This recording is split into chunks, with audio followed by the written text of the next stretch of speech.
Hi, everybody. So we're finishing up week one, and you're probably asking, what was I supposed to get out of week one? Well, I hope you read your 3 short stories, and I hope you reviewed the elements of fiction. And most important, I hope you watched that video on the analysis of Girl by Jamaica Kincaid. So in this video, I'm going to do something really quick with the story Araby. All right, I want to focus on language and style and setting.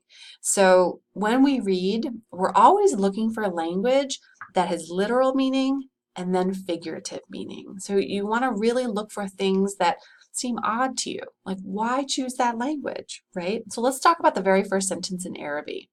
You have North Richmond Street being blind was a quiet street except at the hour when the Christian Brothers School set the boys free. So at the very beginning, you have some interesting language choices by James Joyce. You have a street being blind. Well, that's impossible. A human being can be blind, but a street cannot. Now, literally, you have the author referring to a cul-de-sac or like a dead end where you can't drive through the street.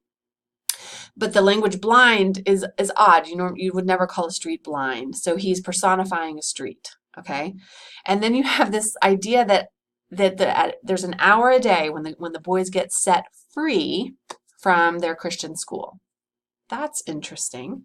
What does that mean then when the boys are in school? Are they prisoners? Are they held captive? Because they're free when they exit the school, but they're not when they're in the school.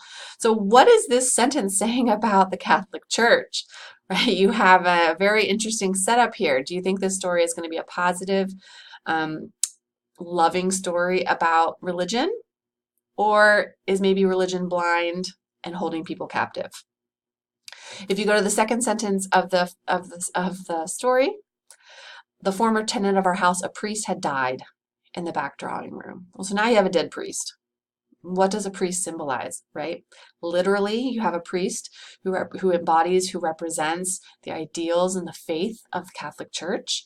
So symbolically, the priest can represent this idea of faith in something bigger and faith in some spiritual element, right? Well, you have a dead priest.